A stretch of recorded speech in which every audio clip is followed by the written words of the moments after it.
Higsiga himilada dalkeena higsiga himilada dalkeena ayaa ka tubtisa haysta tirkiyadooga iftimay hawada uduga nasaqday midhaha hoobanta hawrtay ilaaca cirka ku hooray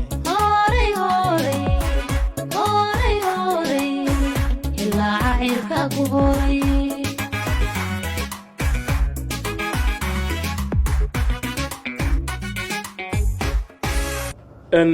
kusoo dhawaada barnaamijkan oo idinka imanaya dekada magaalada Berbera dekada magaalada Berberi waxay ka mid tahay dekadaha ugu waaweyn ee ku yaala gobolkan Afrikada Bari waxa kale tartan ay kula jirtaa imika dekadaha kulaalaya badda gacanka cadmeed dekada magaalada Berbera oo hawl xoog liimka ay ka socoto waxay ku taamaysaa in ay la tartanto dekadaha kale ee waaweyn ee gobolkan ku yaala sida dekada magaalada Mombasa ee wadanka Kenya iyo dekada Djibouti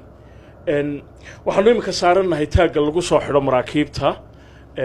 waa taag cusub oo casri ah oo la sheegay in la keenay sanadkii 2018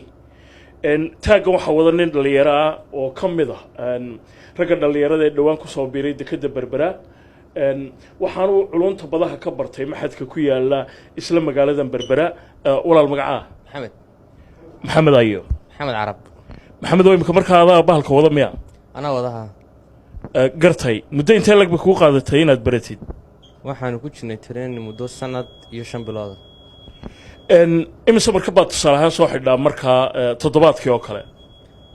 kolba waxay ku xidhantahay sidii movementigu yahay laakiin aduu maximum waxaanu xidhnaa 4 meelaha ilaa 4 markab toddobaadkii marka maraakiibtu dabcan waa kala weyn yihiin waxa la sheegay imika kii ugu weynaa inuu xalay ku soo xidhay dekada Berbera xalay buu ku soo xidhay inkastoo saaka xidhno xalay toleen kriiska yaalay oo marka containerkana muuqda weyn waxa la sheegay in xalay oo bisha January ay ahayd 9 sanadkan cusub ee 2020ka in dekada Berbera uu ku soo xidhay markabkii ugu weynaa ee taariikhda ku soo xidha dekada magaalada Berbera higsiga himilada dalkeena ayaa ka tubtisa haysta tirkiyadooga iftimay hawada uduga nasaqay midhaha hoobanta hortay ilaaca cirka ku hooray markabka halka idinka muuqda waxa weeye markabkii aan idin sheegayay waa markabkii ugu weynaa ee taariikhda ku soo xidha dekada magaalada Berbera waa 230 mitir sida la sheegay waa markabka inta leeg container route sida waana nooca containerada qaada waxa iga waramaya kabtan Cabdiraxmaan Axmed Ismaaciil oo isagu maamulka maraakiibta kabtan Cabdiraxmaanow hadiya habeen waa shaqaysaa Soomaa hadiya habeen waa shaqaynaa 24 saac taagi iyo shaqaale wax walba waa u diyaar wax alaaliya wixii yimaado ee maraakiib ah in aanu anytime soo xidhno annagoo ku xidhinay waxba waxaan ka warhayaa in muddo dheer aad ka shaqaynaysay dekada Berbera muddo intee lag baad harbor master ahay waxaan ahaa imika 2017 bishii February ayaanoo markab kabtan ka ah aan ka soo degay halkan sidii aan u imi markaas ayaan ilaa imika u joogaa hawshiina waxyaalo badan oo dee annaga iyo maareeyuhu aan ka bedelnay waagii hore 5 iyo barka ayay shaqadu ku ekaan jirtay imika dee habeen 24 saac waanu shaqaynaa shaqadayaduna alxamdulilaahi rabbil caalamiin wax alla wax dhibaato ah naguma kordhin hadday noqoto taaga uu keenay maareeyuhu badda kadib waa taa la dhisayo cusbayd maraakiibtii markii hore wiigii bishii wax noo iman jiray 4 markab imika ilaa 4 markab oo container ah imika ilaa 16 ilaa 20 markab ayaa bishii noo yimaada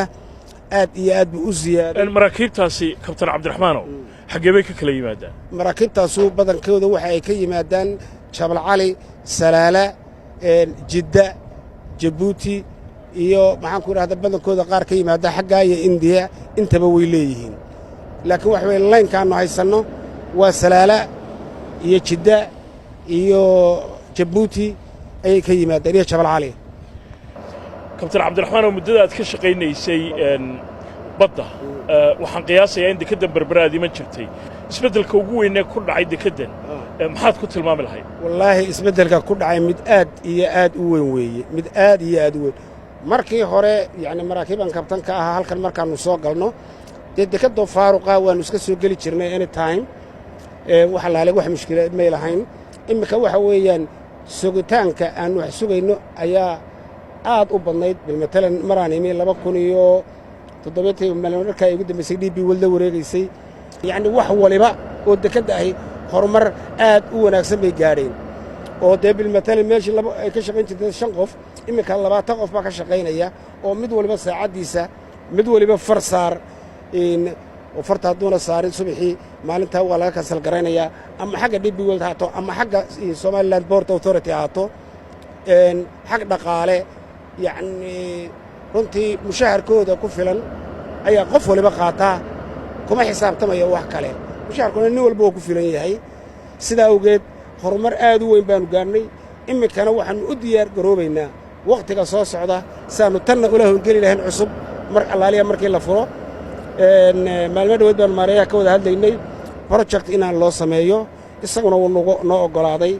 yacni hadda inaannu ka sii xisaabtanno wakhtiga soo socda wax walba shaqaalaha aanu kordhisanayno. haddii aad maqashay ballaadhinta lagu samaynayo dekeddan magaalada berbera waa halkan iminka idiin muuqata oo dekeddu ay u soo ballaadhan doonto haddii aan la yidhaahdo yiigsiga himilada dalkeenna ayaanka tubtiisa haysta kirkiyadooga iftimay hawada uduga nasaqay midhaha hoobanta hortay dilaaca cirka ku horay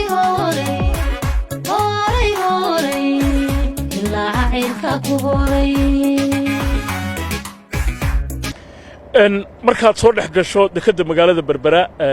waxaad wakhtigan xaadirkaa dareemaysaa in hawl xoog leh ay ka socoto hadday noqoto rarka iyo dejinta shixnadaha maraakiibtu ay sidaan. dhinaca kale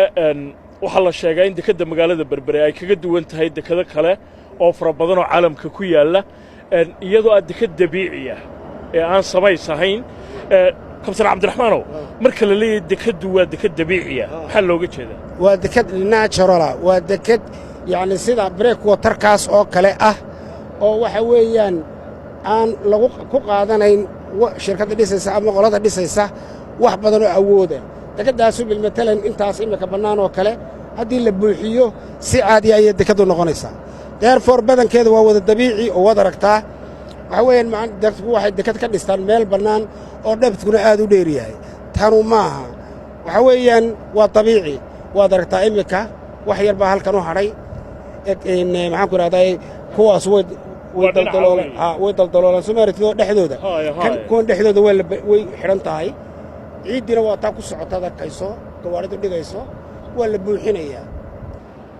dhinaca kalena dekedda magaalada berberi waxa weeye sida dad fara badan ay ka warhayaan dekedda ugu weyne ay ka dhoofaan xoolaha Soomaalidu marka loo dirayo waddamada khaliijka. xoolahaasoo ka kala yimaada guud ahaanba gobolkan geeska Afrika. dekedda magaalada berbera waxa kaloo ay taariikh aad iyo aad u qoto dheer ku leedahay. waxay ahayd meeshii ugu weynayd ee dagaalkii qaboobaa wakhtigiisii loolanku uga dhexeeyey quwadihii waaweynaa ee wakhtiga caalamka ka jiray. waa Maraykanka iyo dawladdii midowgii Soofiyeti oo midaba uu mar ka arriminayey dekeddan. dekeddan berbera waa deked soo taxnayd qarniyo badan oo ilaa Giriigii ilaa Turkigii ilaa Ingiriiskii soo taxnayd oo ku taalla meel muhiim ah oo ilaahay dhigay xag ganacsi iyo xag istiraatiiji ciidaneed iyo militari ahaan iyo wax kalba. waa meel istiraatiijiga weeye. ganacsiga ugu badani caalamka inta ugu badan ka mid ah wuxuu maraa Red Sea iyo Gulfkaasuu maraa toos ugu aadan berbera oo ganacsiga isaga gudbaya galbeed iyo bari. waa halkay marayaan ilaa Suez Canaalka ay ka gudbayaan. xilliyada xiisadaha caalamku taagan yihiin had iyo goor berberi qiimaheedu wuu kacaa sida berigii Ruushka iyo Maraykanka ay ugu tartamayeen. marka xiisadii taagan tahay berberi ahmiyaddeeda ay leedahay xagga militari ahaan iyo xag istiraatiiji ahaan xag ganacsi ahaanna dee aag ballaaran baa ku beegan oo ilaa etoobiya oo dhan ayaa ku sii beegan aaggeeda xag ganacsi waana deked ganacsigeedu u furan yahay aaggaas oo dhan ilaa iminkana si waanay uga ganacsadaan mar walbana muhiimkeeda ah markaa dekedda berbera waxay tahay waa halbowlaha somalilan weeye halbowlaha somalilan weeye maraakiibta halkaa martaa way uga dhowdahay dekedda berbera meelaha kale o dhan hadday ku leexanayaan ay shidaal ka qaadanayaan ama ay wax noqdaan dekedda berberay ku soo baynayaan waayo marinkeeda ayaa uga dhow halkay maraakiibtu marto jidka iyo dariiq ay raacaan ayaa uga dhow halkaa baddeedana aad iyo aad bay maraakiibta iyo dadka yimaadaa u arkaa inay tahay ammaan dad ammaanah sidaa awgeed berbera ahamiyad gaara ayay leedahay dadka reer somalilanna ay u leedahay ummadda oo dhan ay u leedahay waxaanu filaynaa inay sii durugto iminka waana la sii dhisayaa mala waa dhismihii saddexaad iminka ee dib loo dhisayey berigii hore ruushkaan bilaabay maraykanka wax ku kordhiya dabeedna iminkana waata d b waa la kordhinaysa kule mar afraadna waa la kordhin doonaa sida hawshooda ay u sii socoto iyo ahamiyaddooda si ay u sii socoto mar afraadna kororhsimadeedu waa lagama maarmaan waayo meeshay ku taallo ayaa meel muhiima ah adhiga badana sacuudiga ayaa mawsimka xajka inta ugu badana baxdaa oo mar 2 milyan marba wax mar 3 milyan marba waxbaa ka baxa halkaa mawsimka xajka waa dekedda ugu dhow oo deked kula baratami kartaa halkaa adhiga xoola dhoofkeeda iyada ma jirto way uga dhowdahay berigii hore dee maraakiibtu waaba dhexi jirto muddo qaadan jirtay laakiin imika 24 saacadood ayay ku gaadhaan iyagoo xoolihii sidii ay ku soo fuulaan markabka ah oo aan waxba noqonin oo aan caatoobin oo aan haraadin oo aan daalin ayay ka degaan deked kulama baratami kartaana halkaa ma jirto oo uga dhow dhulka sacuudiga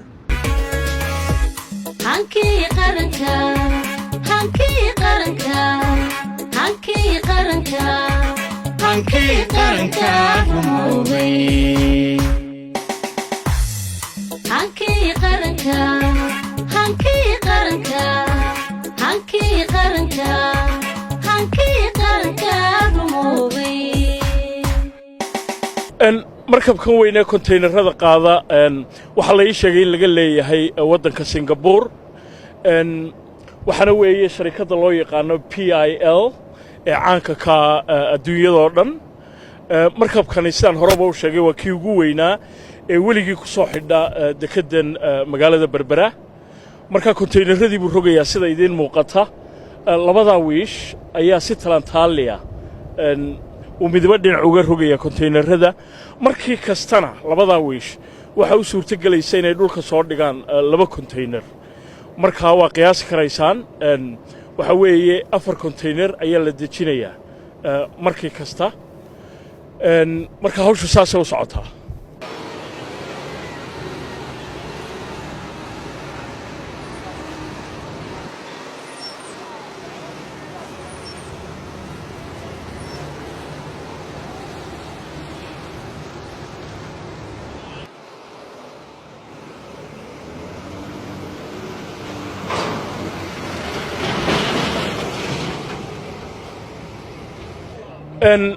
nidaamka loo rogo maraakiibta waxaa arkaysaan gawaadhi fara badan oo kuwa konteynerada qaada ah oo layn ku jira dabadeedna kuwaasaa qaarna labalaba lagu rarayaa qaarna xabad xabad kabtan cabdiraxmaan baa iiga warramay cabdiraxmaanow gawaadhidan ma d b world baa wada keentay kulligood d b world baa wada keentay ilaa waa 23 gaadhi waxa weeyaan konteynerada inta lagu rogo ayay geeyaan xagga wajaalay geeyaan badankeeda wajaale waxa weeye dekedda darayga miya waa halka konteynerada lagu kaydiyo konteynerada buuxa sida idiin muuqata hawsha ka socota dekedda berberi ma kala lahaa had iyo habeen 24 saacadoodba sida aad arkaysaan baa loo shaqaynayaa oo hawshu ay u socotaa hadday noqoto maraakiib rarka rogaysa iyo haddii ay noqoto kuwa la rarayaba markaa iminka waxaynu soo eegi doonnaa qaybaha kale dekeddu ay ka kooban tahay goordhowna haddii aan la yidhaahdo isla barnaamijkan waxaannu kula kulmi doonnaa qaar ka mida ragga loo yaqaano geelayaasha oo ah rag taariikh aad iyo aad u dheer ku leh dekeddan magaalada berbera oo sugaantoodana u leh marka ay shaqaynayaan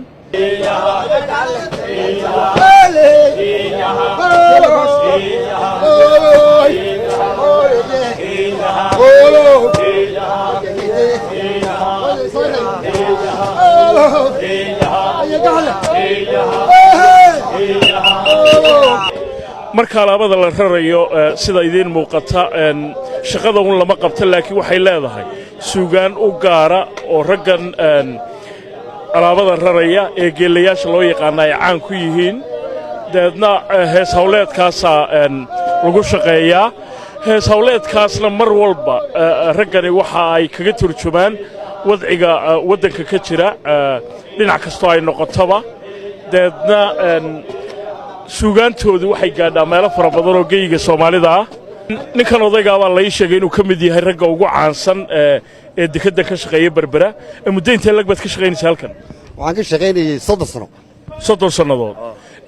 hees hawleedka caanka ku tihiin haddaa geelayaasha tihiin maxaa ka mid ah waxaa ka mid ah hees hawleedka taa nimankaan heesiinay iyo mid kaloo ka bedelay waa tay tan iminka bal hadda noogu yara celi tan waxaa la yidhahdaa dee markaa shaqada la hayo tan maanta bal marka kale isku day inaad ku luqayso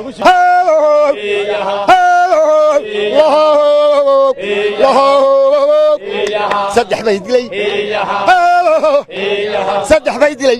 lahaa boogga fayfiyo yahay faraskay dilay yahay carba shilisiyo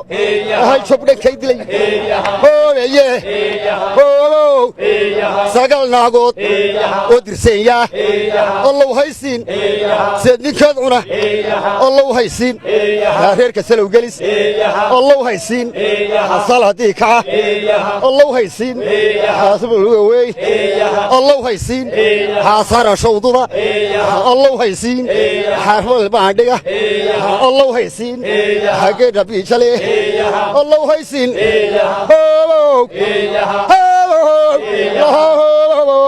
lahaa carba shiliso waxay markaad cabatana waxaa ku cadgoysaa waxaa wacawiya beri hoobeeye lahaa wiilbahadoodo lahaa ku bogsalaya lahay wacawiya beri lahaa baadidaado lahaa bil maqnaydo lahay rabbi ku biday lahay wacawiya beri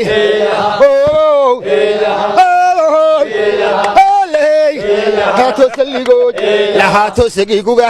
lahaatos weyde lahaatos lagumaal lahay cagta sare lahay caalamiinkiyo lahay cadilkowsal yahay naga dhalino lahaadna dhalaasho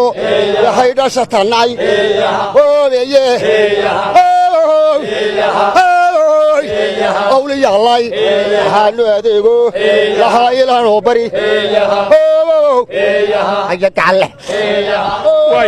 tani waa duco miya markaa wixii aanad doonayn oo dhan baad ka ducaysatay wixii aanad doonayn baad ku ducaysatay waaye ta kalena maxay odhanaysaa ta kale waxaanse waa heejayadu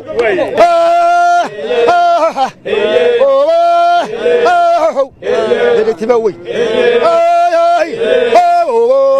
beritiba weyn bijale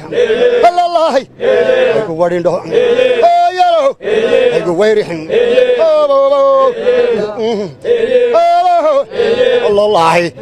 tasaligoy allaahi tasi weyde yalo harigde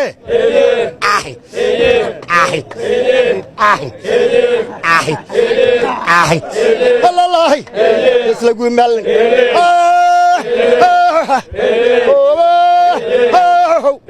sodonaa jiray sodonaa jiray allaahi wadaka horow allaahi rabbi ii bari wagaxorbay harig laakiin hees hawleedku maxay shaqada ka tartaa bismillaahi raxmaan ogaan maysa shaqa hawleedka shaqadu haddaan la heesayn maanta waxba socon maya laakiin shaqadu markay ay isku dubadhacdo heestan waa tabhashaba wada heestuna markaas isku dubadhacaysaa heestan markaas isku dubadhacdo shaqadu markaas dareeraysa waaye aad iyo aad baa mahadsantihiin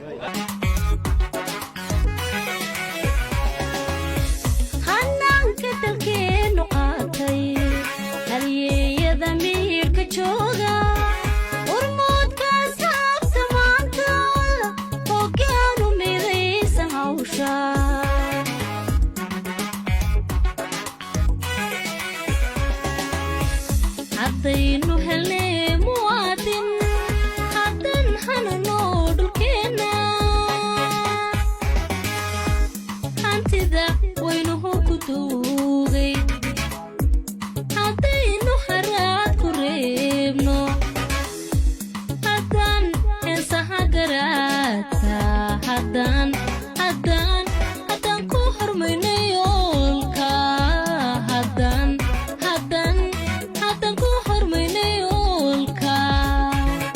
iminka waxaan ku suganahay xafiiska maareeyaha dekeda berbera سعيد حسن عبد الله مرة أدي أبغى ما تصنتين حفيز كأجر نبغى قابلشوا واحد هيك لو ريكتي بشي سبتمبر سنة كلا بدي كلية تطبيق توانكي وحيهايدو وقت يركدي مركي دي بي وورلد أيام لو ريجين هولها تكذب بربرة يسعد سين هذا هالكوا حكبنا وذا بسم الله الرحمن الرحيم عبد السلام هالرئاد بعد ما حسنتي بوقشة نوصل بوقتها حفيزك وكاجم هذا علنا يا مر لبعض مركي كوادي مر لبعض بقى رنتي هدي عندي بقول نقضاء حلقي عن حلق لوري واحد سبتمبر 2017 حلقة سواء 2016 بشي استحانا لوريكتي دي بي ويل ورنتي عقبضة بدني أي كسعودين دكده taasoo had iyo jeer marka isbedel dhacayo uu leeyahay dhibtiisa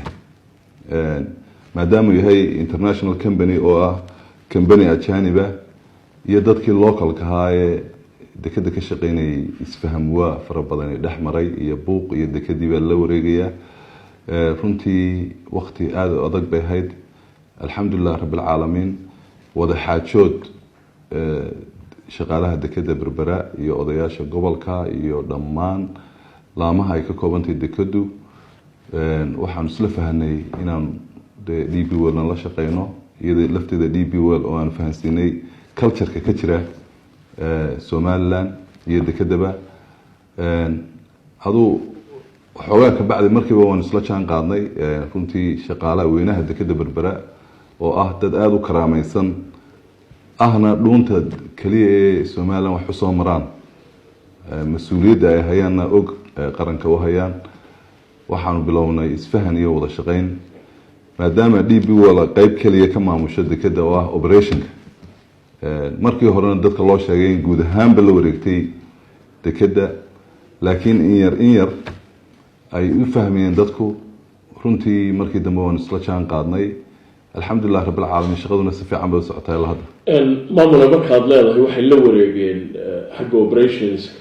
ama socodsiinta hawlaha maxaad uga jeedaa waxaan uga jeedaa kaliya waxay DP World maamushaa rogista iyo dejinta intaasoo la isku yiraahdo operationka ay runtii maamulaan dekadu waxay ka koobantahay qaybo badan oo kale marka qaybta dejinta iyo rogista oo loo yaqaan handling ayay iyagu mas'uul ka yihiin inta kale waxa mas'uulka Somaliland Port Authority oo dekadu hoos umanayso Port Authority markaan ku leeyahay أنا waxaan mas'uul ka ahay maareeyaha hay'adaha dekadaha Jamhuuriyadda Somaliland Saylac Mayd dekadii ay yeelato qarankuba Somaliland Port Authority ayagu mas'uul wal hadii aad u macnayso dadkaan garanaynin qaybaha kale marka dekadu ay ka koobantahay idinkayda hoos yimaada waxa kamid ah runtii waxa kamid ah qaybta marinista oo ah inay badda mas'uul ka tahay Somaliland soo xiritaanka maraakiibta iyo furitaanka shuruucda badda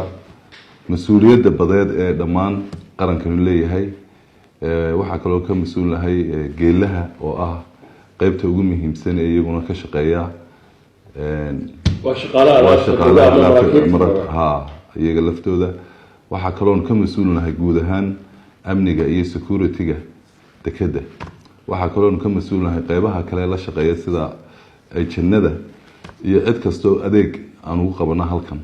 ayaa mas'uuliyadda ay leedahay Somaliland Port Authority shirkadda DP World waa shirkad caalami ah dekada aad u fara badan oo caalamka ayay maamulaan maxaa ugu weyn ay soo kordhiyeen baad oran lahayd intii dekada berbera ay yimaadeen wallahi runtii cabdisalaam waa su'aal wanaagsan labadaba way soo kordhiyeen mid waxa weeye procedure-ka iyo nidaamka loo shaqeeyo ka baranay sidii heer caalami oo ay ugu horeyso number 1 safety-ga oo runtii aada iyo aada u hooseeyey ama haddaan ku idhaahdo dekedeenu waxa ahayd traditional port laakiin maanta waxay intii DPO nala shaqeynaysa waxa gaadhay international port oo waanu ka guurnay nidaamkii hore ee shaqo ee dhibta badnaa ee dhaawaca badnaa imika dhaawaca dekeda ka dhacaa aada iyo aada ayuu yaryahay muddada imika aan joogay malaa dhaawacyada dhacay aada buu yaryihiin waa number waa la tirin karaa 3 2 4 5 berigii horena aada bay u badnaan jireen waxaa dhici jirtay shaqada dekeda ka socota waa shaqo aada u adag waad kusoo aragtay indhahaaga dadku waxay u baahan yihiin in safety-ga la ilaaliyo taasoo anaga priority no ah waayo nafta bini aadanku waa qaali agabka kale waxa kale waa la helaa mas-uuliyadda u weyn ee aanu had iyo jeer saarna waxa weeye inaanu safety-ga ilaalino dadka ka shaqeynaya dekeda berbera hadday noqoto kabaha hadday noqoto halmadka hadday noqoto uniformka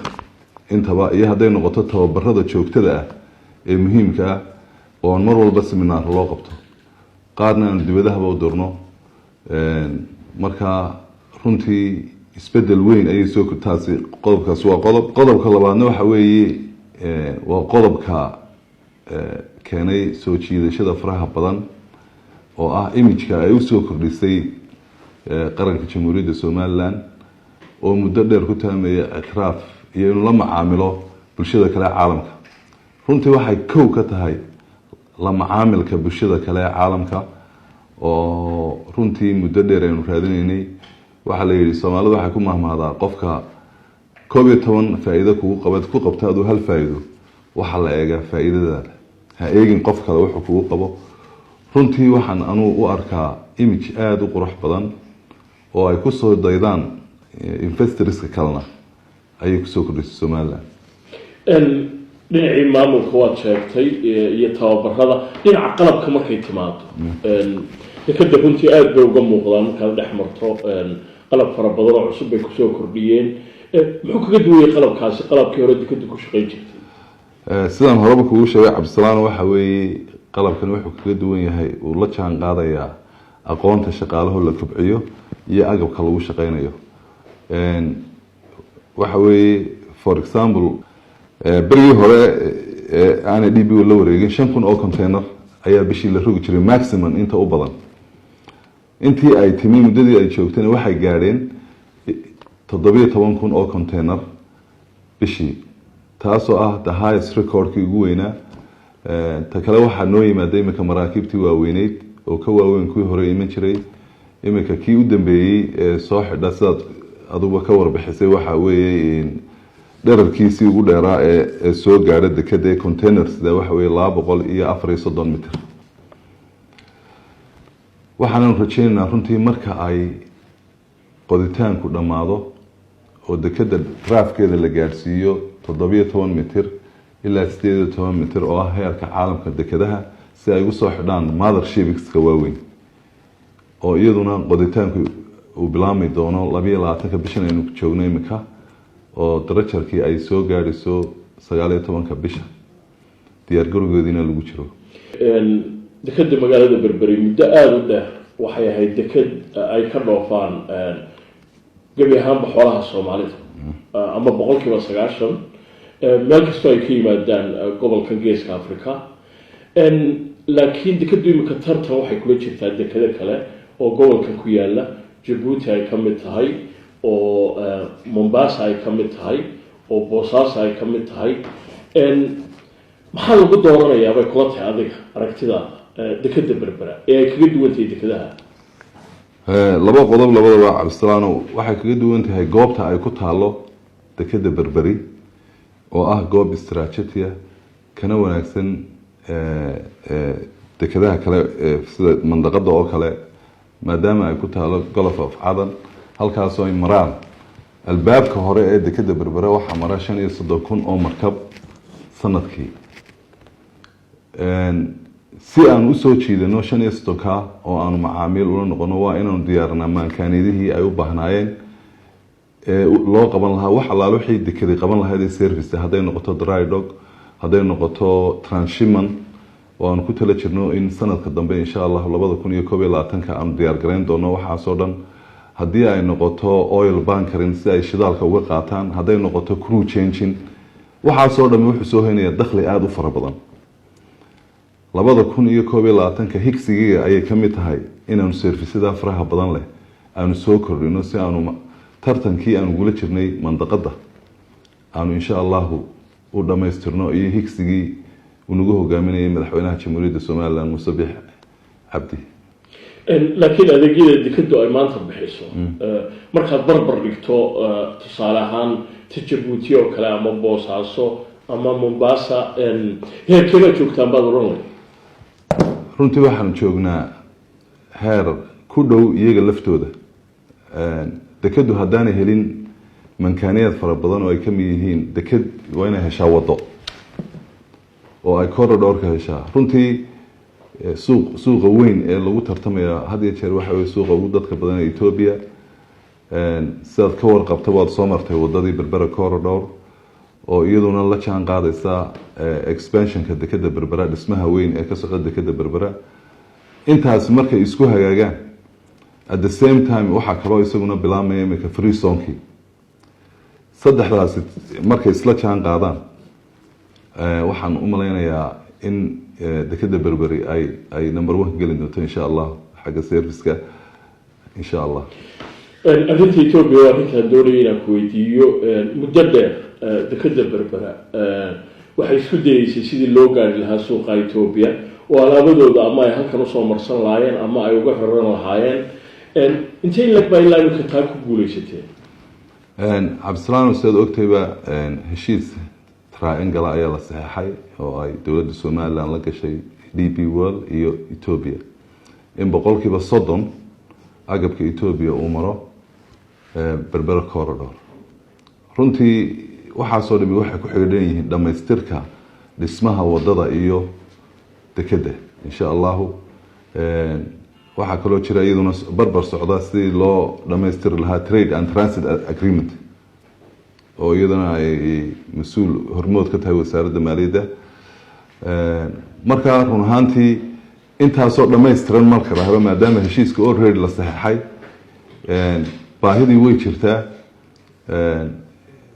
waanu rajaynaynaa in marka ay degdeg u dhammaato saddexdaa la isla jaan qaado ay insha allahu hawshaas bilaami doonto. xagga khidmadda ka qaadaan dadka alaabta kala soo degaya ama ka raranaya dekada Berbera markaad dekadaha kale gobolkan barbar dhigto maxaa kaga duwantihiin baad oranaya? waxaanu kaga duwannahay runtii waanu ka jabanahay. heshiiska DP World iyo Somaliland Port Authority galeena mar walbana waxa weeye mandaqada dekadaha ku yaala inaynu la tartano oo aanu chance-ino customerska kala doorasho ay kala doortaan. higsiga iyo himilada ay leedahay Somaliland Port Authority waxa weeye mar walba in terms of price ka waynaan ka hooseyna oo had iyo jeer maadaama anagu aan challenge wadno waa inaan compete gareynaa qiimo ahaan. for example berigii hore waxaa dhib ku ahaan jiray dekada Berbera insurance-ka containerka ama nooliga marka la isu wada geeyo freight. imika nooliga marka Djibouti loo socday marka Berbera loo socdo waxa laga yaabaa in ama ay isku mid noqdaan ama ay Djibouti Berbera jabnaataba sababtoo ah trustka aaminaada iyo wada shaqeynta shirkadda caalamiga DP World waxa ay jabisay servicekii laga bixi jiray awla magaca guud ahaan Soomaaliya la isku qaadi jiray tiiba isbedeshay oo waxa la ogaaday Somaliland inay tahay dal si nabad ah agabkaaga iyo ganacsatada iyo cid kastoo maal gashaana ay ku badbaadayso. imika waxaynu ku jiraa bilowgii sanadka cusub 2020ka rajadaadu maxay tahay sanadka dambe haddii aan la yidhaahdo waqtigan oo kale inaad gaari doontaan? sanadkan soo socda targetkayga waxa weeye inaan koobcino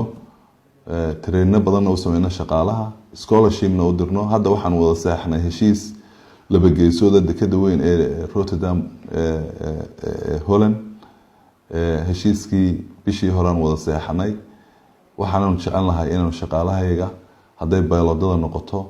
iyo hadday taagmastarada noqoto iyo hadday board controlka noqotoba inaan tababar. Rotterdam haddii aad kaa dhex galo waxay ka mid tahay dekadaha caalamka oo dhan ugu waaweyn marka ma DP World baa maamusha? maya ma maamusho laakiin imagekii somaliland dekadiisu maadaama uu kor u kacay waxaanu yeelanay saaxiibo kale oo dekadaha ka mid ah oo counterbar noo ah si aan wada shaqeyn u yeelano oo ay role model waxaa noo noqonaysa imika Rotterdam Port markaa maamulaha dekada Rotterdam Port iyo aniga heshiis wada seexnay wada shaqeyn guud inaan wax ka barano inaan scholarship-yada waxa kale oo iyadana aan wada shaqeyn leenahay dekada weyn ee Tanzania oo iyada lafteeda aan dhawaan jecelnahay inaan ugu dirno scholarship bayloodada qaar ka mid ah hadii alla yidhaa guud ahaan sanadka 2020ga waxa cusub ee nagu soo kordhaya waxa weeye taag cusub oo kale oo aan aad uga mahad celinay madaxweynaha jamhuuriyadda Soomaaliland oo wixii aan dalbanaba nagu garab taagan horumara aad baan ugu mahad celinaya mar labaad iyo saddexaad ba taagaas isaguna noo iman doona bisha afraad 2020ka horasaan u sheegay waxa iyaduna noo imanaysa pilot boat cusub maadaama piloodadu ay ka mid yihiin ambassadorada Soomaaliland ee qaabilaya maraakiibta markay badda soo istaagaan waa inay helaan weel cusub oo ay image cusub ay kaga hortagi karaan hadda waxay raacaan lash laakiin waxa dalka Ireland lagu dhisayaa pilot boat cusub oo lacagteedii bixinay oo imanaysa 28 bisha oo 15 qof qaadaysa oo isgaarsiinteedii oo dhan wadata alxamdulillah rabbil caalamiin waxaan rajaynaynaa dhamaadka dhismaha 2020 saddexda bilood oo u dambeeyana October 2020 bay dekada dhismeedu dhamaanayaan waxa ku xiga October markay dhamaadaan 3 bilood oo lagu rakibayo wiishashkii casriga ahaa ee waaweynaa oo iyaduna shirkad kale oo Ingiriis ay qaadatay waxaanu rajaynaynaa oon ka dhowr sugaynaa in iyaduna dhamaato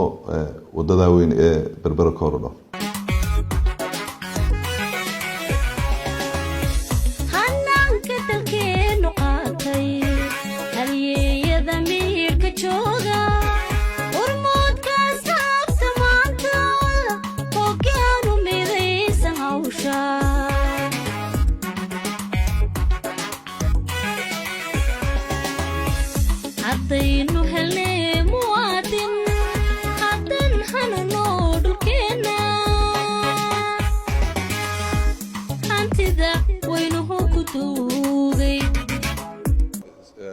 building-kan aad arkayso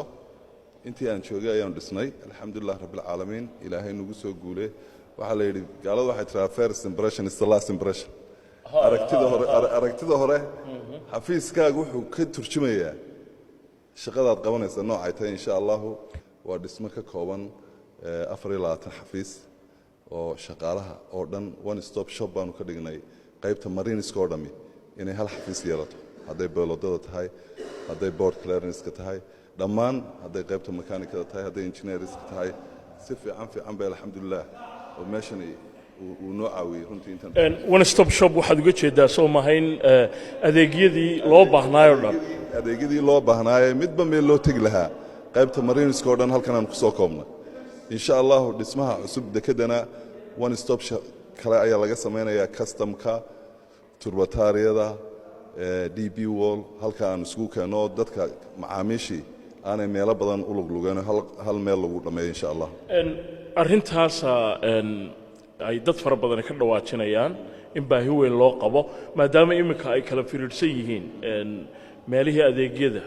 loo tagayay marka taasi goorma hirgelaysa hadii alla yiraahdo hirgelaysa 2021 hadii alla yiraahdo waan ognahay baahida loo qabo ee kala fogaanshaha in kastoonu sameynay basas ka shaqeeya oo u kala qaada customer-ka qaybaha kala duwan ee dekadu ka kooban tahay laakiin waxaan ballan qaadayaa sanadka dambe 2021 hadii alla yiraahdo in hal meel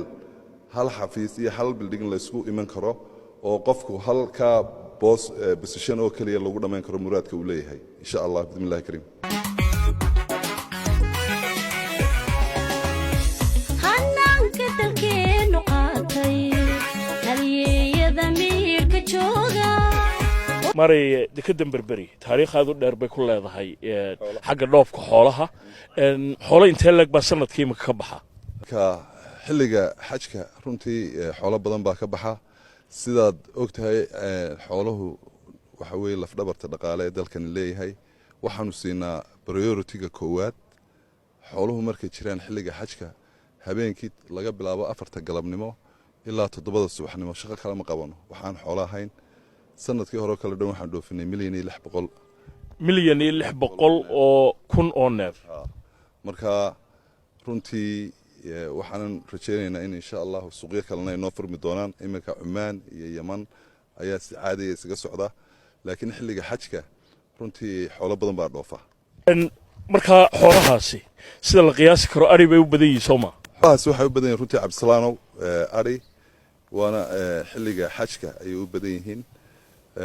way ka badnaan jireen berigii hore aan la joojin xoolaha 3 milyan dheeraad bay gaari jireen laakiin intii la hakiyay xoolaha waxa dhoofa $1,600,000 markay u yaraayeen waxa dhoofay $1,100,000 way dekadaynu imika gudaha u galaynaa bal qaybihi aan sheegnay si aynu soo eegno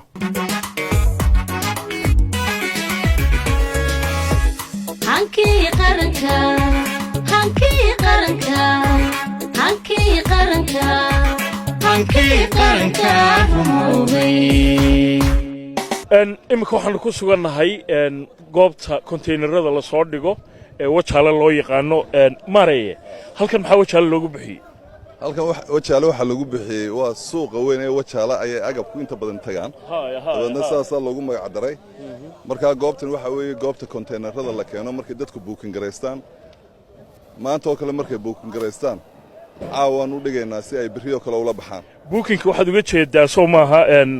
qofkii konteynerka lahaa baa odhanaya berri baan la baxayaa qofkii konteynerka lahaa baa odhanaya berraan la baxayaa deedna waa loo soo dhaweynayaa waa loo soo dhaweynayaa waa loo diyaar garaynayaa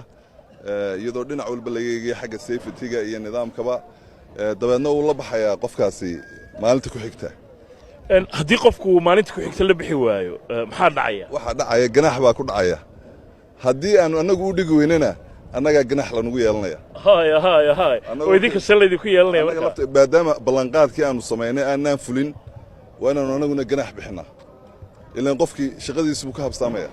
marka gawaaridan faraha badan leh ee imika alaabada qaadaysa xaggee badanaa u socdaan wallaahi dalka oo dhan bay u socdaan ma odhan karo runtii goobtaasay u socdaan laakiin majority-gu caasimadday u socdaan iyo wajaale laakiin burco ilaa bari intuba way u socdaan run ahaantii ilaa wajaale ilaa Ethiopia marka sidaad cabdi u aragtaba dekadu maalinta ka sii dambaysa mashquul fara badan ayaa ku soo kordhaya waa alxamdulilaahi rabbil caalamiin annaga ka Somaliland Port Authority ahaana waxa la naga rabaa inaan diyaar garow fara badan samayno si macaamiisha aanay ugu habsaamin sidaad ula socotaba imika si habsami leh ayay dadku uga baxaan meelaha cabashooyinku ka jiraana insha Allah sanadka dambe san sheegayba waan dhamaystiranaa iyadana haddaad iigu celiso imise konteyner baa maalintii halkan soo mara maalintii ilaa sida halkaa ku arkayso ilaa 500 oo konteyner weeye iyo in ka badanba depends kolba sida dadku u booking gareystaan ayay ku xidhan tahay waad arkaysaa saf bay sidaa ugu jiraan labada dhinacba Cabdisalaanow runtii waxa weeye Cabdisalaanow qofku markuu booking gareysto maanta booking gareysto berrito la baxaya marka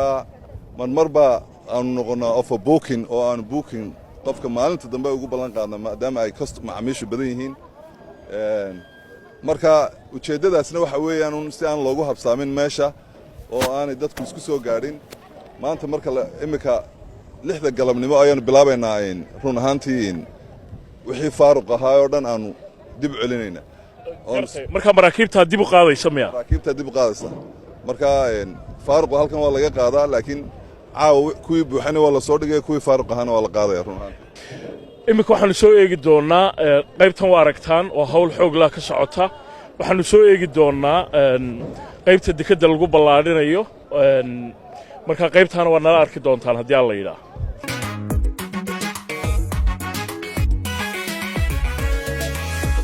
hankii qaranka hankii qaranka hankii qaranka hankii qaranka rumoobay hiigsiga himilada dalkeenna hiigsiga himilada dalkeenna ayaan ka tubtisa haysta tirkiyadooga iftimay hawada uduga nasaqday midhaha hoobanta hawrtay ilaaca cirka ku hooray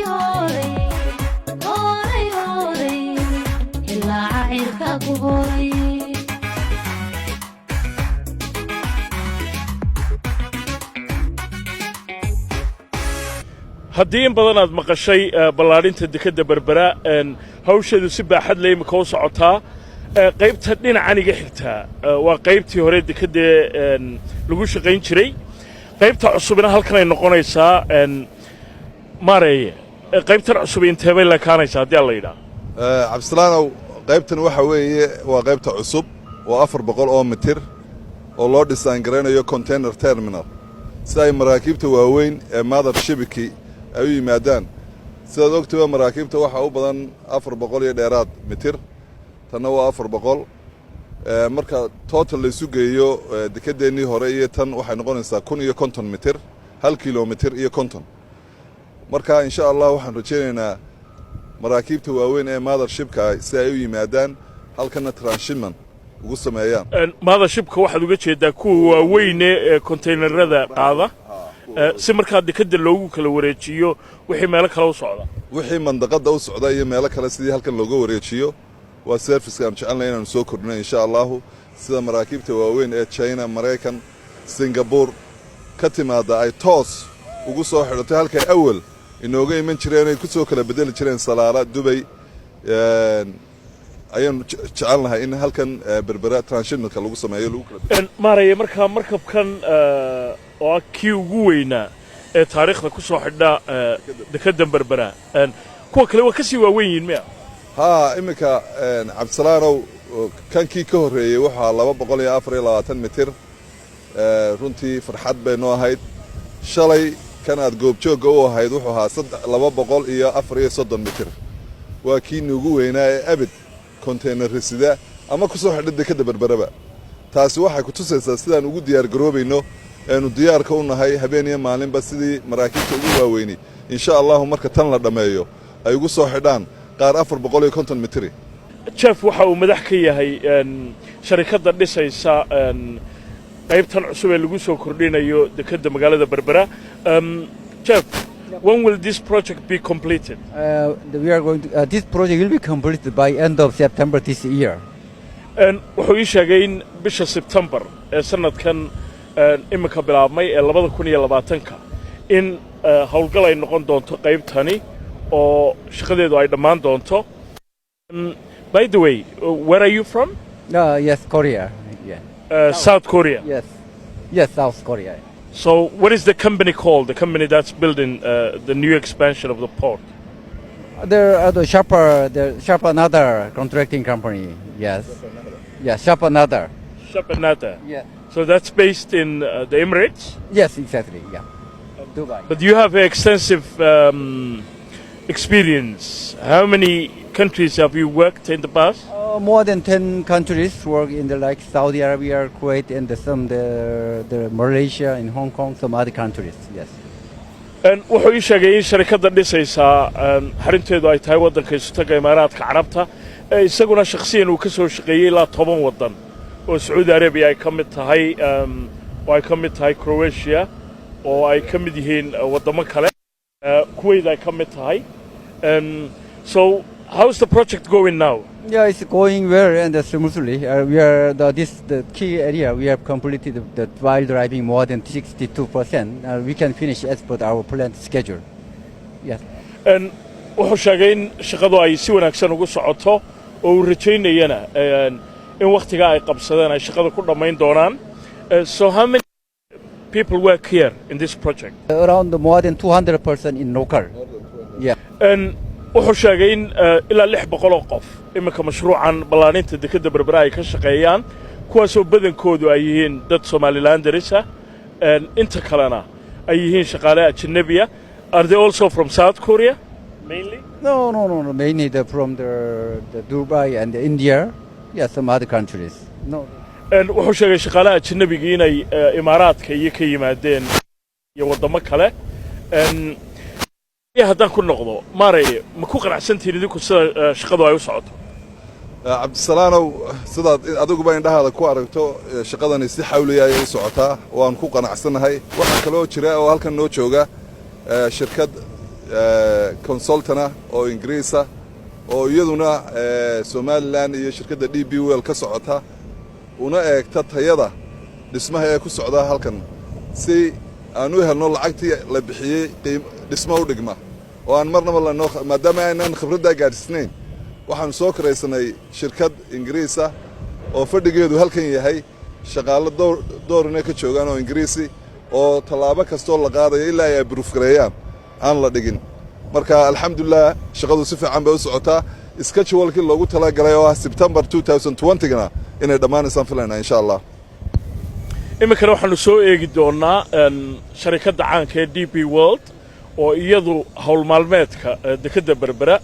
rarista iyo dejintaba gacanta ku haysa oo iyaguna aanu ka waraysan doonno bal hadda sida u shaqeeyaan iyo dekedaha kale faraha badan leh caalamka ee ay shaqooyinka ka hayaan hanaanka dalkeenu qaatay halyeeyada miirka jooga hormoodka saabta maanta hoggaanu midaysan hawsha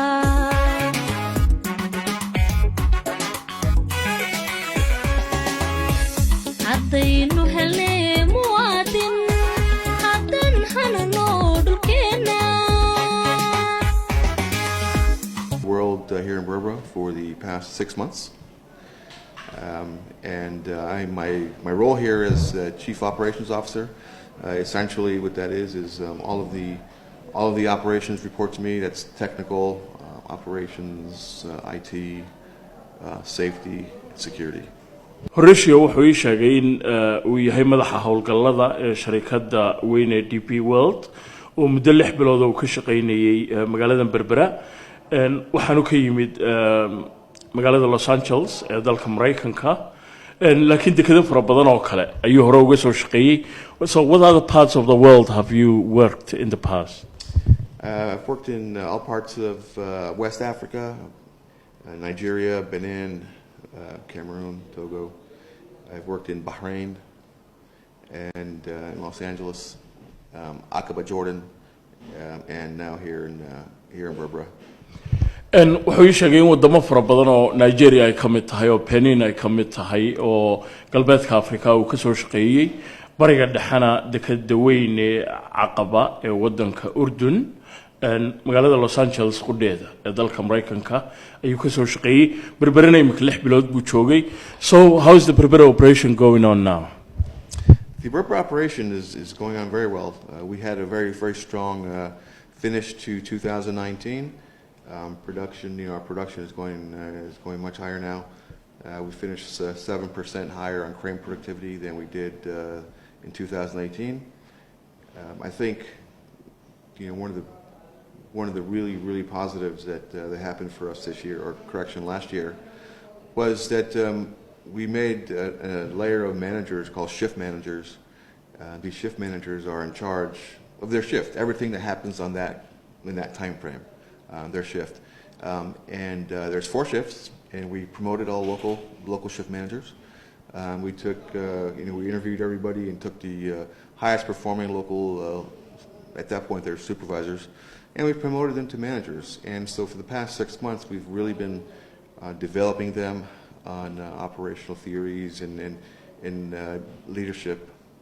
and it's really been paying off for us. They are one of the key factors why we've been able to sustain the high performance, up to now. So we're really focusing on developing the shift managers, and they were key to helping us develop the next level, which is a supervisory level. Eventually, hopefully, once the shift managers get promoted or go to work at another terminal, that we'll have that second layer that is developed enough to come up and take their spots.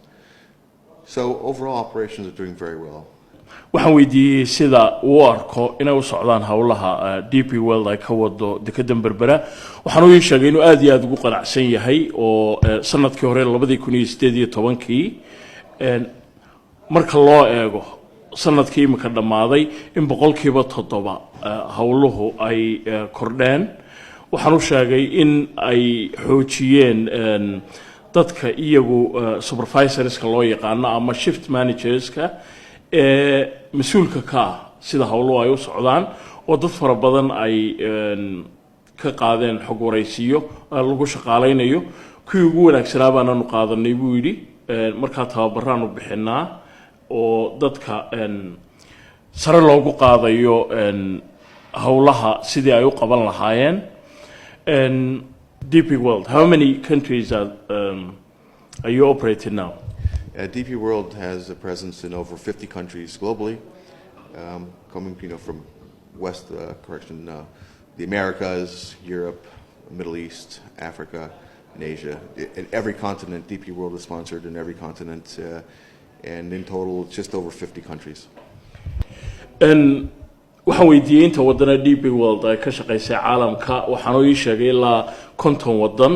oo dhammaan qaaradaha adduunka inay ka shaqeeyaan America haday noqoto haday Latin America noqoto Asia Africa in terms of your experience how's Berbera doing now? I think Berbera is doing well. We are we're taking it step by step. And we've started, we started by buying new equipment. So we spent well over $50 million up to date on updating our equipment, which is trucks. We bought new cranes,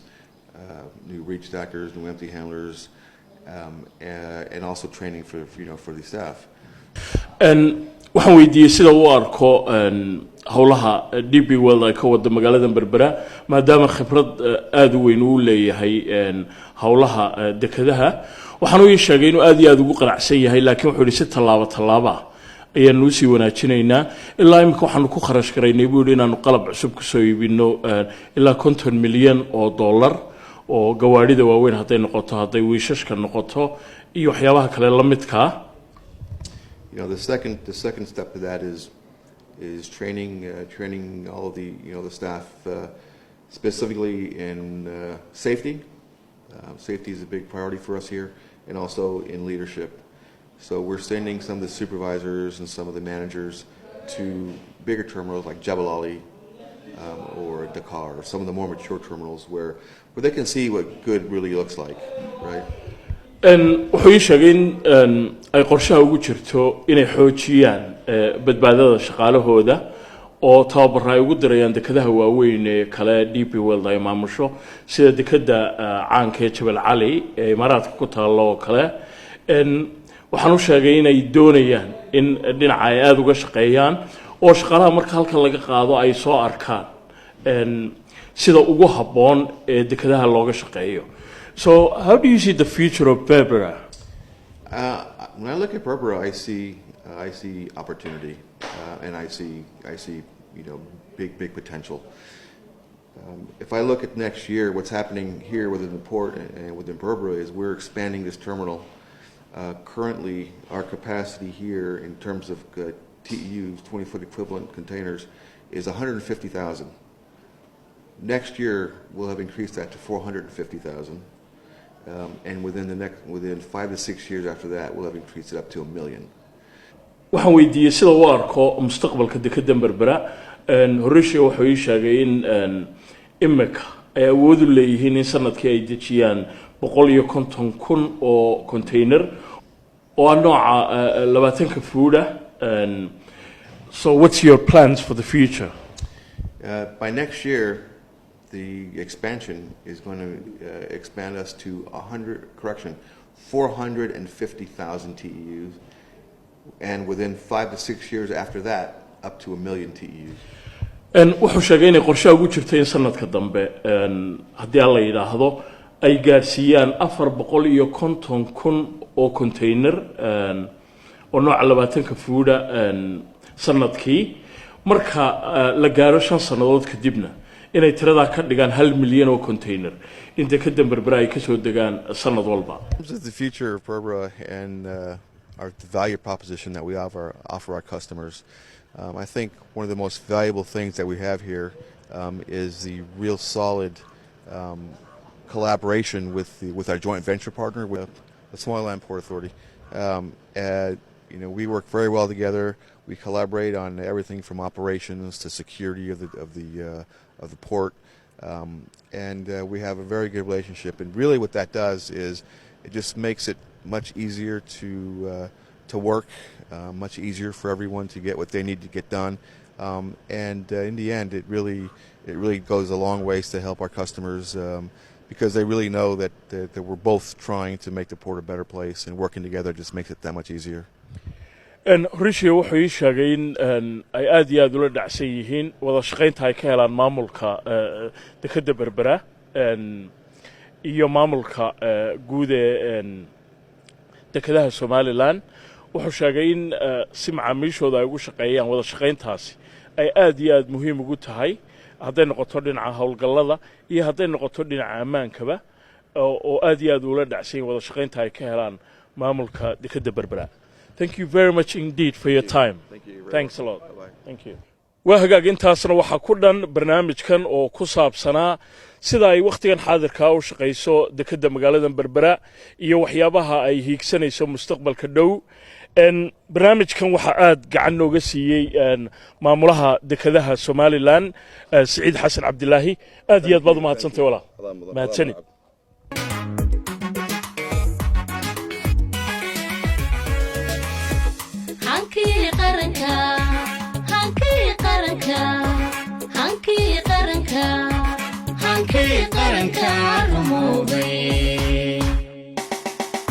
hiigsiga himilada dalkeenna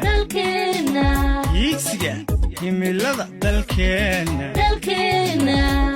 ayaan ka tubtiisa haystaa tirkiyadooga iftimay hawada uduga nasaqday midhaha hoobanta hawrtay ilaaca cirka ku hooray ilaaca cirka ku hooray